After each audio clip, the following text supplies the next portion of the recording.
Welcome to Jags Drive Time with Ashlyn Sullivan, John Oehser, and Brian Sexton.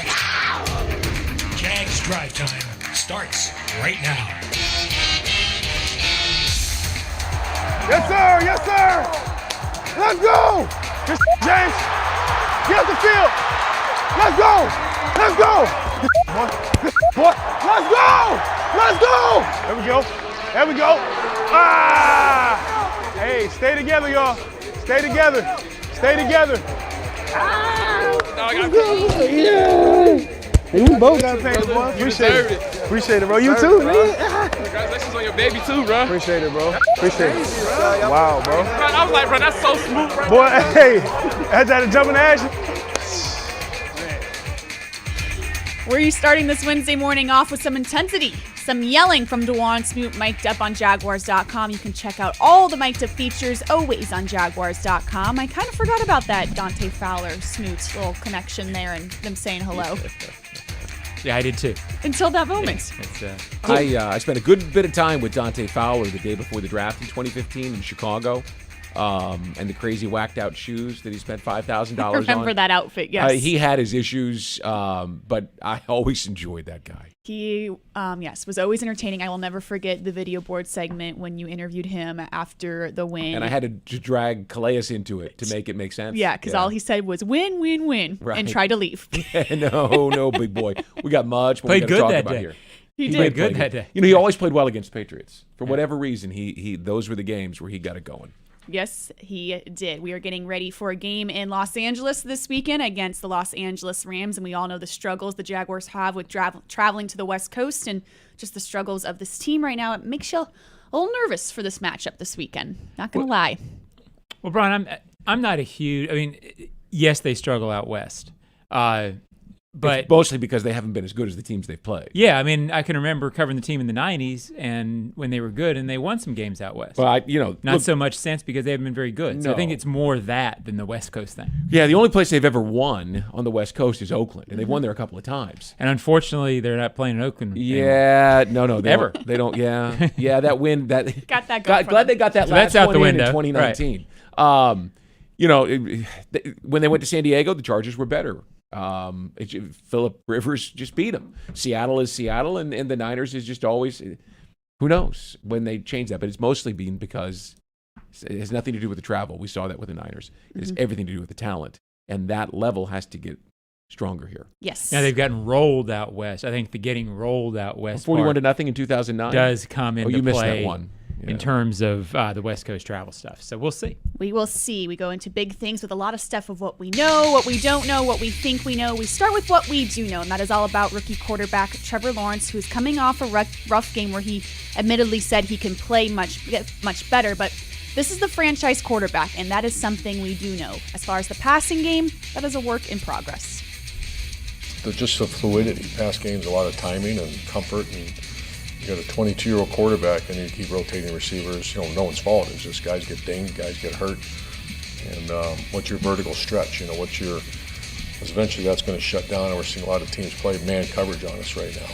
So we got to beat man coverage. That's a big issue, and when we do, we're really good. Marvin did and made a great catch on one, and we had some good plays. Big thing, too, is what don't we know? We don't know much at all about what this offense is going to look like, what it looks like right now. Run first, pass first, I don't know. One thing we do know is the penalties have to get fixed, especially on the offensive side of the ball. Obviously, we're not emphasizing that enough as a staff. If there's defiance amongst the ranks, then that's a problem. That's not it at all. How in the world could we have that penalty, you think? How in the world can you have that penalty? You have to look who commits it, why did that happen, and we put those guys in that scenario. They well coached up and identify it and try to fix it. There's no I'm not used to it, but there's no simple solutions. If you struggle in throw and catch, and work at it. And if you can't throw and catch, you got to find guys who can. If the same people keep making penalties, and you got to really address that why. Big thing 3 is what do we think we know? This defense can play at a high level. We've seen it. We thought it was a unit that could stay at that level weekly, consistently. We're not so sure about that anymore, but this coaching staff still has a ton of confidence in the defense. Yeah, defense, I think we kind of got an idea who we are. Tyson Campbell played great. We're fitting our scheme to personnel. Offense, with their fluidity of receivers, we still have not identified, any downfield passing game. However, in the run game, I think, we averaged, I thought we ran the ball really well. I thought the offensive line came off the ball. I thought we mixed in under center and shotgun runs, which is what I want to be. The shotgun runs were really productive, so that's a little bit of our identity.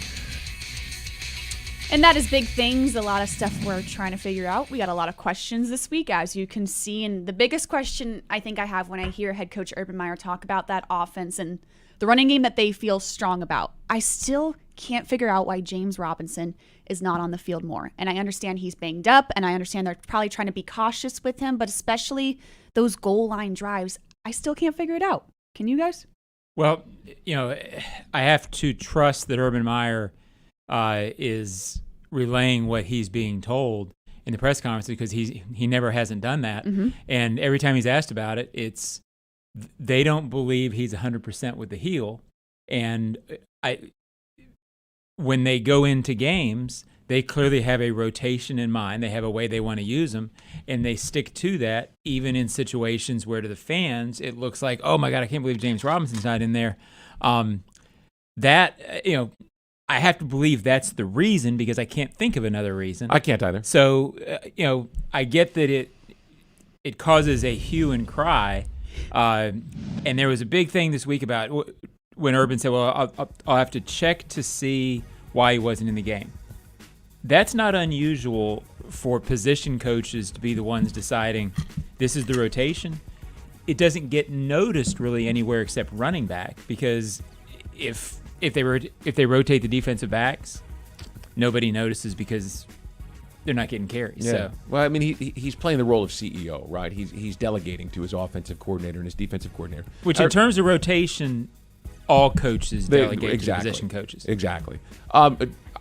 He's not healthy. He's clearly not healthy. He was a little better this week, and I think Brandon Linder's return made a big difference in a couple of situations where he was able to get on track. The other thing is, look, Carlos Hyde is a favorite of Urban Meyer, mm-hmm. and he's a big body, and in certain situations in goal line, you're trying to keep a little bit of the wear and tear, right? A little more tread on the tire, if you will. Mm-hmm. With James Robinson, you can understand. Now, he hasn't been all that effective this year in those situations, so I can see why people would say, why not more James Robinson? But you can't give him, I don't think, right? And I'm not the medical training staff. I don't think you can give him 25 touches a game right now. I don't think you can do it and expect that he's going to play the final 6 games. Mm-hmm. He just doesn't. When you have a knee and a heel, you can't do it. Here's the reason I think it's injury. At the beginning of the season, they split carries between those two guys for the first 2 games, probably more than they should have. But after that, after the third game, if you look at the stats, James Robinson was getting either all of the carries or the mother load of the carries. The return to splitting, the return to James Robinson not being in the game in certain situations, that returned after the heel injury. So if you're looking for an if-then scenario, mm-hmm. I think that's it. There you go. And then big thing, too, is this offense. And we have so many questions of what it'll look like. And we're going to see more RPOs most likely and Trevor running. So, yeah. Only thing I'll say on this is you want him healthy going into the offseason. Right. You want him available for your offseason program, your OTAs, your minicamp, your training camp. You don't want him having to spend a lot of time rehabbing. Be very cautious with that. Yeah. But I think we're going to see more of it, Schlin. Mm-hmm. I've got to believe you're going to still see a small glass of it compared to the rest of the offense, because I get that right now Trevor looks like he's better in that, and he probably is more comfortable in that. But I'm with you. I'm an old school guy. When I see a quarterback running and getting hit, that worries me. Well, look, we've talked about this all season long. This is a guy who you covered Peyton Manning. Peyton Manning didn't run. You want this guy with this arm and this football intellect mm-hmm. in the pocket, mm-hmm. dissecting a defense and delivering the ball, letting other guys get hit. So the RPO thing seems to me like it's a short-term option to get something going. I wouldn't, it's just me, I wouldn't take the long term and put it at risk for the short term. By the way, are we wrapping up big things? Is that the feeling? Sure, we can do that. No, but I thought overall, I get that we had to have a topic for big things. What do we know? I thought Urban Meyer did a great job on Monday of outlining exactly what we know. And I think we know everything about this offense. I think he said it best. The fluidity at receiver, meaning you've got Laquan Treadwell and Tavon Austin, and God bless them, they played well the other day. That wasn't plan A, Brian. No. That wasn't plan B. That wasn't plan C. So all the talk about Trevor Lawrence, I thought Urban laid it out saying we don't have a downfield passing game. That means you are trying to get cohesion, all the accuracy stuff. It was funny, on Monday, remember, I sat in here befuddled saying, I wish I knew what the accuracy issues are. Well, I thought Urban Meyer laid it out in the press conference that to a very large degree, the accuracy issues are they're not on the same page because it's hard to get on the same page that quick with new receivers. I thought he laid it out. That's what the offense is. I think that's what we're dealing with for the last 7 games. Woo! Coffee. 6 games. And by the way, boy, that's good. Yeah. That's good news. since we're big picture, here's the big picture. It's not going to get fixed this year. Yeah. Right? You're going to have to just muddle through with what you've got and try to work with guys in practice so that they have a chance to make plays on Sunday. But you want this quarterback 100% in the offseason because next year you're going to fix it. Right. They have draft capital in abundance. They have salary cap room in abundance. They're going to fix it next year. They're going to fix it in the offseason. I don't know who or how or any of that. They're going to fix it.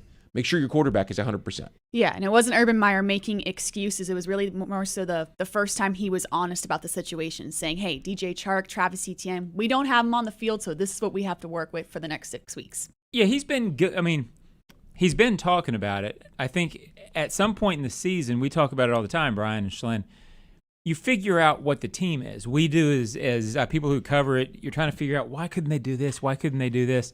Well, after a few games seeing the same thing, you realize, oh, they can't run at receiver. They're not very good at receiver right now compared to the rest of the NFL. So in terms of speed. Yeah.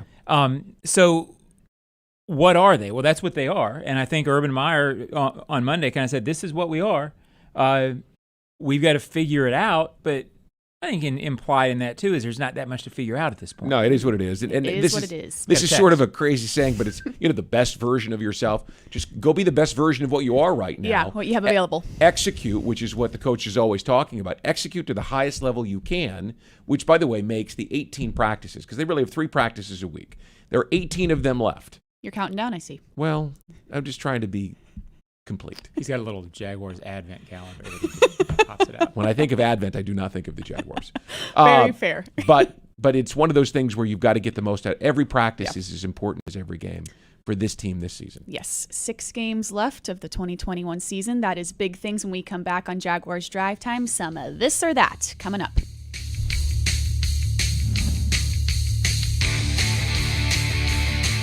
Jags Drive Time is brought to you by TIAA Bank. Turn potential into progress. And by Publix, where shopping is a pleasure.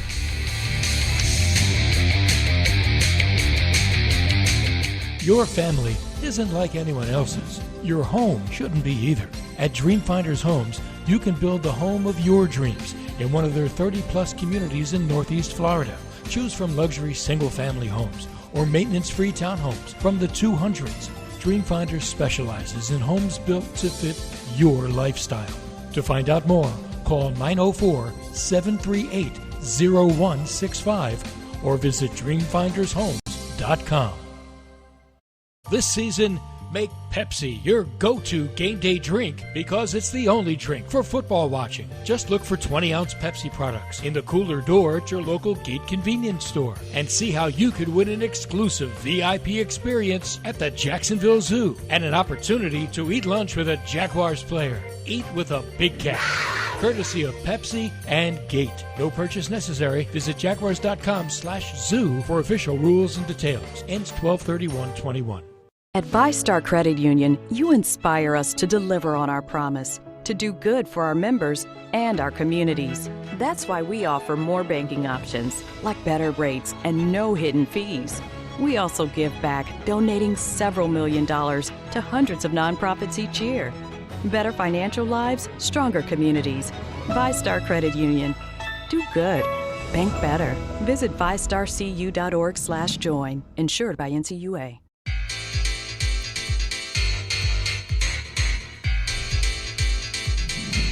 TryPrice.com is the easiest way to save money with comparison shopping, cashback, coupons, all in one. It's free. TryPrice.com today. This or that. This or that. We're back, Jaguars Drive Time. It is Wednesday. It is time for This or That, presented by Price.com. Brian, what do you got for us? Well, the coach talked in his postgame on Sunday about, discovering what players and they're there and what you can do and moving guys in and out if they're creating penalties. So this is a totally hypothetical situation, right? Okay. But I'm ready to put Walker Little in at right tackle, right? Again, I'm totally hypothetical. But Andrew Norwell is a $16 million hit on your cap next year. Probably not going to be here, right? Barch looks like a guard. I think Juwan Taylor looks like a guard to me. I said that in the preseason because he doesn't appear to have the foot speed, and we're seeing that. He struggled with the inside move against Joey Bosa, though, to be fair, everyone does, and has struggled to the outside. He had the holding penalty, and he jumped off sides in anticipation of the pass rush on that drive where they ended up with a field goal with about 8 minutes left to go in the fourth quarter. I'd start thinking, do you move him in, and do we just get on with this? Try it, see what it does, or do you just let it go for the rest of the year? Do you, in that vein, do you make changes where you can, or do you just let it ride? Yeah, I think it's only a couple. I think there's that, and there's the obviously everybody's been calling for all year. Do you want to see more Andre Cisco? Yeah. As opposed to Wingard? Over Dewey? How to dare me, you. those are the only two that really make a whole lot of sense. I get people talking about Shaq Quarterman, but Damian Wilson's played fine. Yeah. I think Shaq Quarterman has played. If you sort of know what he is, and remember, the coaches generally feel like they know what these guys are from seeing them in practice. Mm-hmm. Fans often say, "Well, we got to see them in a game." Well, you don't see them. It's not our job to see them. But the coaches have a general idea of who's ready and who's not. So, and I don't think with 6 games to go, there's clearly a reason that Juwan Taylor's playing. Mm-hmm. They believe that he's the best guy. And I don't know that with 6 games to go, they're going to be ready to make that move just to see yet. Although I wouldn't mind seeing it. I'm with you, Brian. Yeah, I look, he has the look of a guy who'll be a very good guard. Right. And with him and Barch, 2 big guys, they're lined up on either side of the center, who I think would still be Linder. And then you get Walker Little into a position, because we've talked about the possibility of keeping Cam Robinson. Right. They've got salary cap room. I was just going to go there with that. So, I guess it's a little bit of a laboratory, and you take the risk with your quarterback. And I just got done saying you don't want to take many risks with the quarterback. Right. Yeah. But it's worthy of this show and conversation. And that's really, I'm sorry, Ashlyn. It all, to me, depends on how do you feel right now as a coaching staff, as George Warhop, about Walker Little? Mm-hmm. Do you believe he can do that at right tackle and protect Trevor Lawrence to the degree that Juwan Taylor can? Yeah. So Yeah, and I get that's priority number 1. But at some point, you have to see Walker Little. And if it's next year, and if you're keeping Cam Robinson, then what? You're going to have to make the change eventually. So I get the conversation. Why not now? Yeah. All right, John, what do you got? I have what player on the receiver core is capable of a breakout game? And I say this because it's been since Miami that a Jaguars wide receiver has had more than 53 yards receiving in a game. Wow. And that was when Marvin Jones had 100 in that game. Mm-hmm. So, I don't think there's going to be a whole lot of breakout games, but which guy has the best chance? I went with Marvin Jones or LaVisca. I'm still going to go with Marvin Jones in this because he's still the guy to me that even when covered is capable of the back shoulder play. He can catch the ball in traffic. He seems to have the best hands. My concern is I think right now, without James Robinson 100%, Urban alluded to it on Monday. They're taking guys away. They're playing man. They're locking these guys up. I don't know that a breakout game is going to be 120. Maybe breakout gets you to 80 and gets you one more big play a half. Can you tell me who Jalen Ramsey's going to cover? Because then I'll take the other guy. Yeah, well, I would imagine Marvin. You would assume so Marvin. I'll take LaVisca. Yeah. And really, you can make the argument LaVisca. I understand that's who is more likely, but LaVisca Chenault, I think, needs it more. You're starting to see these negative connotations about LaVisca Chenault, and he's not meeting the potential we thought he was going to meet Yeah, but that third down play where he came scraping across the middle. Tough as heck. Yeah, but absolutely. That's the guy. That's what he's supposed to be doing. Right. And he's maybe asking to do something he's not supposed to be doing. And if you had DJ out there, if you have a premier receiver and he is a slot guy, he's really going to be very good. Mm-hmm. But in the current form of this offense right now, he's having to play out of position. It's like asking a 6'4", shooting guard to play center. Good luck. Right? It doesn't happen very well. Yeah. It doesn't go very well. All right, speaking of wide receiver, my this or that comes from Monday Night Football when I was sitting on the couch and I was scrolling Twitter and I saw this article that the Seahawks are in a bit of finance trouble and looking to free up some of their premier players who are expensive next season. And I thought, DK Metcalf would be really nice on this roster. But you're probably going to have to give up a first-round draft pick for him. So, this or that, DK Metcalf or using the draft picks on a wide receiver. We're here. We're at this point. Well, I should preface this by saying I don't really dig deep into the draft until the Senior Bowl. So I don't know exactly who is out there who might be There's no one who belongs in the top 5, and it's arguable that there's a receiver that belongs in the top 10. Yeah. I think Garrett Wilson is the guy who most people recognize. He's probably 11 through 15. Yeah. There's a receiver, a big guy, last name London at USC. There's a guy from Arkansas. But no one fits where the Jaguars are going to be picking. So, in theory, maybe, but the problem is Jaguars are going to be picking number 3 or, top 5, whatever it is. I don't give up a top 5 pick for DK Metcalf. No, I wouldn't give it up. I give up a 25 if you're picking 27th, because first round picks are not created equal. A top 5 pick I can't give up for DK Metcalf because my sense is they're going to go pass rusher in the top 5 because I think that's going to be available there. So I can't give that up for a pass rusher. I wouldn't either. If I had the 11th, that's a high pick for him. If I had the 11th pick in the draft with this quarterback, I would do it in a heartbeat. But in the top 5, no. And I have looked a little bit at the receivers in the draft, and of course their order can change. But I think there'll be a receiver of impact available to them with their first pick in the second round. And so I would not give up the chance to get a big guy, whether that's one of those 2 big offensive tackles, which, again, doesn't necessarily make sense, but best player available, right? Or one of those pass rushers, or who knows, maybe the cornerback from LSU or the safety from Notre Dame is appealing to what these guys want to do. You don't know. Best player available, always.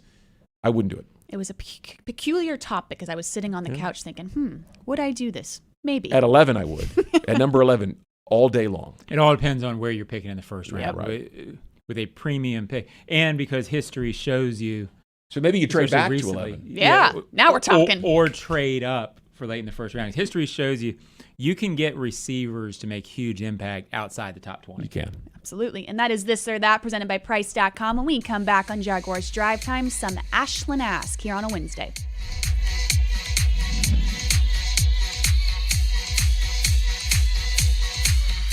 Jags Drive Time is presented in part by Dreamfinders Homes, homes that fit your lifestyle, and Baptist Health, changing healthcare for good.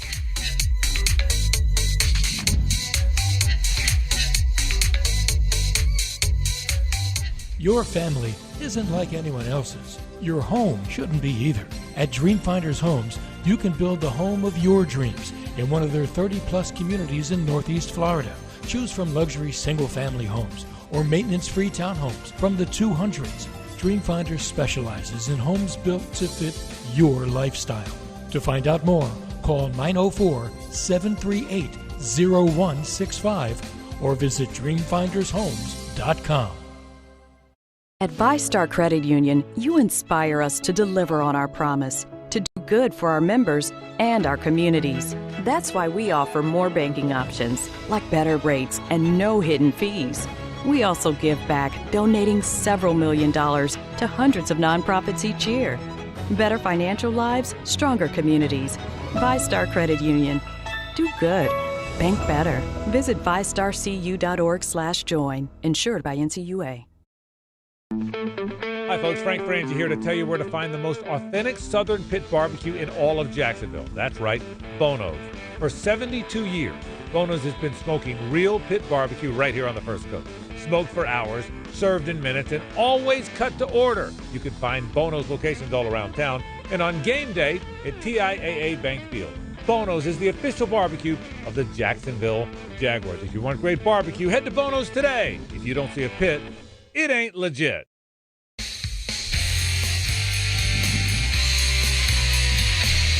Over 30 communities to choose from with the best selection of move-in ready homes. Quality, value, personalization. That's the Dream Finders Homes difference. Visit dreamfindershomes.com. We're back, Jaguars Drive Time. It is Wednesday. It has been a while since we've gotten the whiteboards out, but it is time for Ashlyn-esque. Number 1, why did the Jaguars get so many penalties? Try to summarize this on a whiteboard, folks. 3 to 5 words. Why did the Jaguars get so, an apostrophe, many penalties? Whatever. You know what they mean. Apostrophes, stars, whatever the heck they are. You get the gist of it. I get it. Brian, what do you got? I don't know. That can't be an answer in Ashlyn asked. You said to 3 to 5 words, and that's 3 words. Look, the reality of it is it's one of 2 things. One, Juwan Taylor, great example, holding because he's getting beat, right? Yeah. Jumping off sides because he's anxious about getting beat. You weren't here when Gus Bradley was here, but he used to talk a lot about anxiety and trying to remove the anxiety so that a player can play fast. And so you do get some anxiety in this situation where guys are trying to do too much. You're down by 17. You want to make a play. You flinch. You jump off sides. It causes a penalty. But I do think that a big part of it is that guys are getting beat. And that's kind of just putting a Band-Aid on it. Yeah. Yeah. Yeah, I said all of the above because, as Brian said, there's many reasons. I think the reality is, I think we talked about it on Monday, they're not having – it's not the number of penalties necessarily. They're not anywhere near the top of the league in terms of number of penalties this year. No, there weren't a ton of penalties the last 2 games, but they were where they were placed. Right, it's the crucial – I mean, I'm not sure I've ever seen – I shouldn't say ever, but it's rare to have 6 – keep you on the field penalties. Yeah. Meaning 3rd down and 4th down defense and special teams where they thought they were off the field, and then all of a sudden you're back on the field. 6 in 2 weeks. I mean, I'm not very good at math, but that's 2.5. Yeah. No. Almost. See, I am bad at math. It's not good math. That's at least 1.5. It's more than 1.5. I mean, think about that. You get 4 drives a half, maybe. If you're getting 1 extend penalty, 25% of the time they are letting their opponent stay on the field when they don't deserve it. And as the coach said, you that's can't win in the NFL like that. Well, There's no way. That's like 6 turnovers. Yeah. Yes. Essentially. Yeah. Yeah. And that I've never really heard a coach talk about that like that, but it's dead on. That's 6 turnovers in 2 games basically on that, and that more than the number is key. Absolutely. All right, Ashlyn asks number 2. A guy that needs to be on this team for years to come, that isn't Trevor Lawrence. We all get that he's a guy that needs to be on this team. He's the franchise quarterback, so you can't pick him. But a guy that needs to be on this team for years to come. Maybe a guy you have to pay this offseason to keep him here. But that's okay because you got the money to do it. John's racing. He's frazzled. I really stumped him with this one. Brian. I'll say Dan Arnold. Oh, I like that one. Yeah, it was clear that he had formed a nice relationship with the quarterback. I really like him. Again, he's not a pure one. He's not that game changer, but he moves the chains. John always likes to talk about young quarterbacks needing that guy they can count on, right? Peyton Manning had Marvin Harrison, and they knew it, where they were going to be. That's what this guy is, and he's sneaky, speedy. He can get up the seam. I think Dan Arnold, you're still going to go look for another guy, but I think Dan Arnold on this team makes a lot of sense as this quarterback develops. Yeah, and probably a guy you can keep at a good number going into next year. Unfortunately, on injured reserve with an MRI or a meniscus tear. Sorry, not an MRI. That's what you. He got an MRI. He got an MRI to we figure knew what that you out. meant. Yeah, I'm not a doctor. Whatever. Somewhere, Dr. Kaplan is shaking his head. Just stop with the medical stuff. Yeah, right. Leave it to me. John, what do you got? I have. It's pretty obvious. Josh Allen. And I also went with Tyson Campbell under here. I almost went with him. And that's a way reach, but you're encouraged by what you saw. Josh Allen's definite. You know, for sure. And his contract comes up after this season, if I'm right. Yeah, 3rd season, so going into the 4th. he will be eligible for an extension. I want that kid standing on a podium at some point this offseason saying he can't wait to be a Jaguar for life, because he's everything you want. You hope that Tyson Campbell extends what he's doing.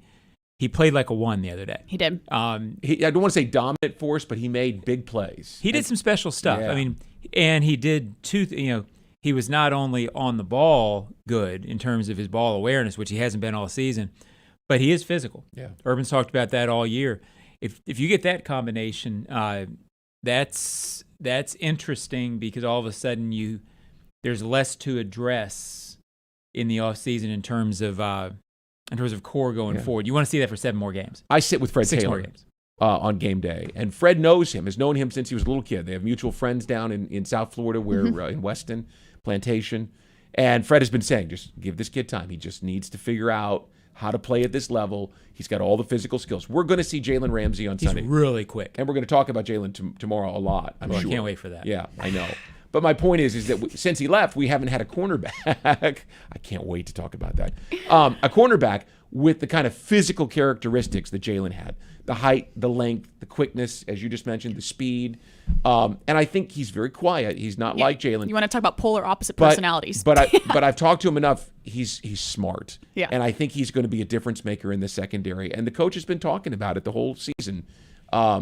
He backed him up. I'm excited about that kid. I am too. And you can just tell the way he walks around this building. There's a confidence that he didn't have a couple weeks ago, where he was certainly doubting himself a little bit and just absolutely getting trashed all over the place for the way he was playing. But a rookie that needed just time to figure it out. Yeah. As simple as that. Yeah, we don't exhibit enough patience with young players in this game anymore. Absolutely agree. And that is Ashlyn Ask on Jaguars Drive Time. When we come back, some closing thoughts on the Jaguars Digital Network.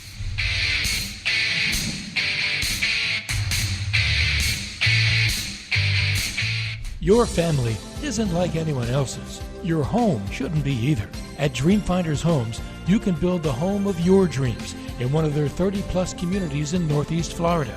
Choose from luxury single-family homes or maintenance-free townhomes from the 200s. Dreamfinders specializes in homes built to fit your lifestyle. To find out more, call 904-738-0165 or visit dreamfindershomes.com. At VyStar Credit Union, you inspire us to deliver on our promise, to do good for our members and our communities. That's why we offer more banking options, like better rates and no hidden fees. We also give back, donating several $1 million to hundreds of nonprofits each year. Better financial lives, stronger communities. VyStar Credit Union. Do good. Bank better. Visit vystarcu.org/join. Insured by NCUA. Want to see the Jaguars take on the Tennessee Titans on the road? Here's your chance. Revente Cognac and the Jaguars are teaming up to send one lucky fan and a guest from Duval to Nashville for the big game. Enter now at jaguars.com/Revente Trip for your chance to win round-trip flights, lodging, and game tickets courtesy of Revente Cognac. No purchase necessary. Must be 21 or older to enter. Follow Revente Cognac on social media at Revente Cognac and visit ReventeCognac.com today. Jaguars Game Day Radio is brought to you by VyStar Credit Union. Do good, bank better. Jaguars Drive Time on a Wednesday, getting ready for head coach Urban Meyer press conference coming up in about an hour. You can watch that on Jaguars.com live, as well as Trevor Lawrence after practice this afternoon. The Huddle Up podcast with Bucky Brooks, JP Shadrick, and John Oehser this afternoon. You're welcome. And we'll be right back here tomorrow morning on Jaguars Drive Time. We will see you then.